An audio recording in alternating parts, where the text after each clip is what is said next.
안녕하세요. 광교고입니다. 대선이 이재명 후보의 당선으로 끝났습니다. 대선 후 경제 전망 어떻게 될까요? 일단 이재명 후보가 선거 유세 중에 계속 얘기했듯이 이재명 후보는 결국 그 추경을 통해서 경기를 부양할 겁니다. 지금 경기가 굉장히 안 좋기 때문에 추경을 대대적으로 할 거고요.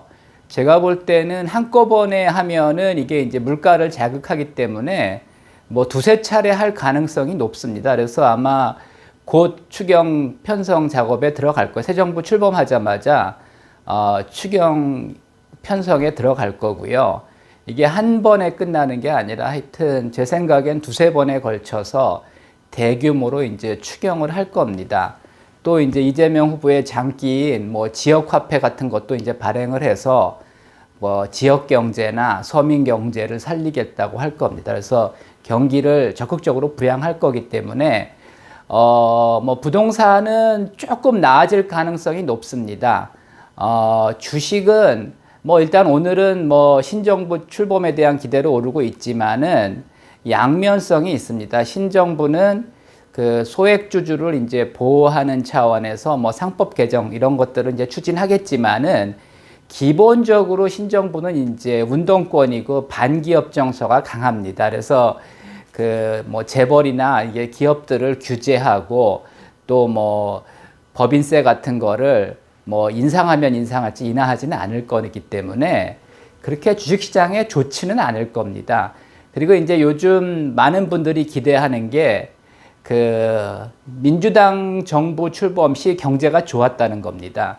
그러니까 노무현 정부 때도 경제가 좋았고 문재인 정부 때도 초기에는 경제가 좋았다는 겁니다. 그래서 신정부 들어서면 부동산도 오르고 주식도 오르지 않을까 이렇게 생각을 하시는 분들이 있는데 저는 그렇게 생각하지 않습니다. 일단은 환경이 다릅니다. 노무현 정부는 2003년부터 2008년까지 있었죠. 이때는 이제 IMF를 극복하고 경제가 이제 회복되는 상황이었고 또 중국 경제가 이때 굉장히 좋았습니다. 그래서 부동산도 많이 오르고 이제 주식도 많이 오른 거죠. 특히 이제 부동산은 투기를 억제한다고 하면서 규제를 하면서 종부세 이런 것들을 시행하면서 더 많이 올랐고요. 문재인 정부도 초기에 굉장히 좋았습니다. 2017년, 2018년이 반도체 경기가 굉장히 좋을 때고요. 반도체가 좋다는 건 전반적으로 사실 산업이 좋다는 거거든요. 그래서 하여튼 문재인 정부도 초기에는 경제 자체가 좋았고 무역 흑자도 많이 났고 재정 흑자도 많이 났었습니다. 그리고 이제 코로나가 터지면서 금리 인하, 그 다음에 양적 완화를 통해서 또 돈을 굉장히 많이 풀었죠. 그러면서 부동산도 많이 오르고 또 많이 오르니까 규제를 하면서 더 올랐고 주식도 이렇게 코로나 때 저금리 양적 완화 때문에 특히 이제 코로나 때 사람들이 할 일이 없어져 가지고요. 재택근무하고 비대면 하면서 집에서 게임이나 하고 주식 투자를 많이 했었죠. 그래서 한때 3천을 넘어가기도 했었죠. 그래서 부동산도 좋고 주식도 좋았었습니다. 근데 지금은 상황이 굉장히 안 좋습니다. 왜냐하면 중국 경제도 안 좋고요. 또 미중 갈등도 심하고 또 트럼프의 이 관세 전쟁 때문에 일단은 수출 자체가 지금 상당히 어려워지고 있고요. 그러니까 4월까지는 괜찮았죠. 근데 이제 5월부터 영향이 나타나기 시작하고 6월, 7월 되면은 더 영향이 커질 겁니다. 그래서 사실은 지금은 경제 상황은 굉장히 안 좋습니다. 다행인 것은 아마 대미 관세 협상에서는 이 민주당 정권이 더 유리할 수가 있습니다. 왜냐하면 하여튼 이 보수 정권은 전형적으로 이제 친미 정권이죠. 그래서 하여튼 미국과 공조를 하는 데 비해서 이 이제 민주당 정권은 기본적으로 반미 성향이 강한 집단입니다. 그래서 미국 입장에서 요거를 잘못 건드리면 친중으로 넘어갈 수가 있습니다. 그래서 사실은 과거에도 노무현 정부 때는 조지 부시 정권이었고요. 문재인 정권 때는 트럼프 일기였죠. 그래서 트럼프 정부가 하여튼 이 민주당 정부를 믿지는 않지만 그렇다고 홀대하지는 않을 겁니다. 그런 면에서 대미 협상에서는 좀 이제 유리한 면도 있습니다. 일단 새 정부가 기존 정부랑 다른 건요. 뭐 행정 입법부를 완전히 장악했습니다. 지금 국회의석이 170석이고요. 299석 중에.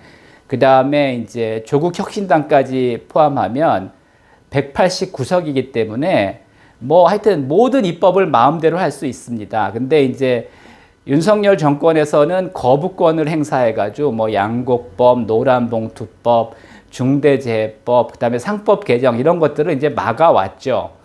근데 이재명 정권은 하여튼 뭐 거부권을 대통령이 행사하는데 대통령이 행사할 리가 없죠. 그래서 이재명 정권은 행정 입법부를 완전히 장악하고요.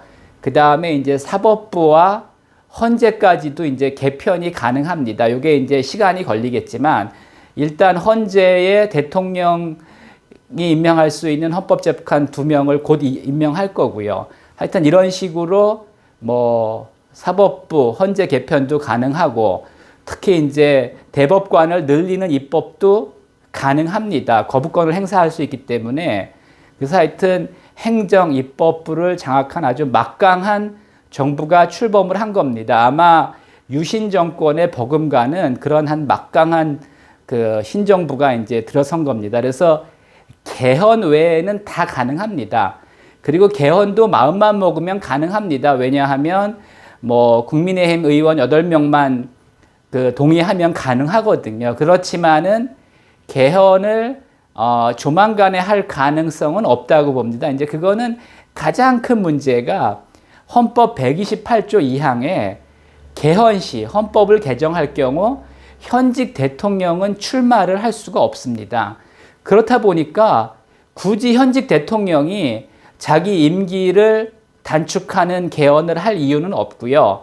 또 임기 말에도 굳이 뭐 그렇게 이제 개헌을 서두를 이유가 없습니다. 그래서 뭐 이명박 정권부터 모든 대통령들이 개헌 필요성을 이야기했지만 실제로 이제 개헌을 하지 않은 게 아니 뭐 굳이 내가 내 임기를 줄여가면서 개헌을 할 이유가 없는 거죠. 그래서 선거 유세 때는 개헌이 필요하다고 얘기하지만 막상 대통령이 되면 아니 뭐 굳이 이렇게 개헌해야겠어. 이거 뭐 반대도 있고 뭐 하여튼 여러 가지 복잡한 이해가 있기 때문에 하여튼 뭐 선거 유세 중에도 이재명 후보는 개헌이 뭐 필요하다고는 얘기했지만 그렇게 적극적으로 나설 생각은 없는 것으로 이제 파악이 됐고 실제로 지금 5년 임기가 보장돼 있는데 뭐 임기 단축 개헌은 절대 안 할 거고요.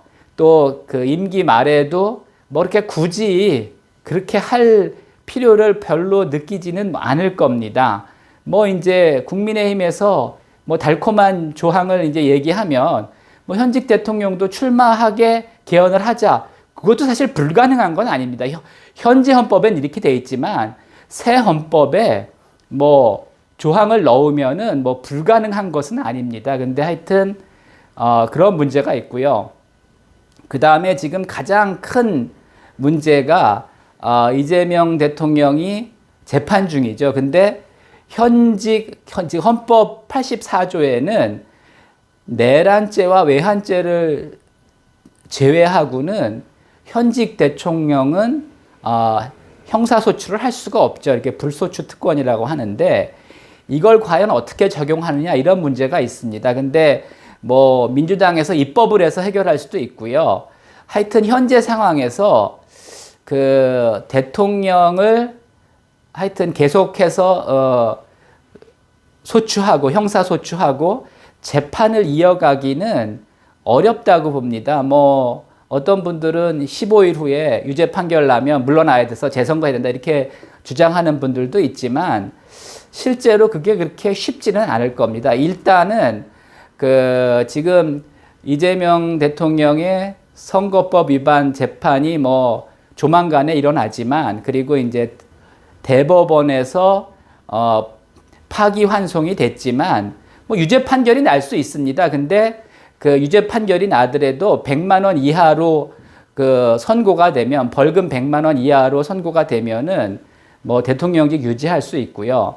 다른 재판들도 이제 있는데 아마 제 생각에는 지금 뭐 민주당이 그 입법부를 장악하고 있기 때문에 그리고 이제 거부권을 행사할 수 없기 때문에 아마 입법을 통해서 그 현직 대통령은 형사소추 받지 않는다는 쪽으로 이제 갈 가능성이 높다고 봅니다. 그래서 하여튼 뭐 새 정부도 그렇게 쉽지 않을 겁니다. 하여튼 지금 경제 여건도 좋지 않고 또 이 재판 문제로 인해서 뭐 하여튼 시민단체나 하여튼 이런 쪽에서 또 이렇게 조용히 보고만 있지는 않을 거기 때문에 새 정부도 그렇게 그 뭐 꽃길은 아니고요. 아마 가시밭길이 될 거라고 저는 보고요.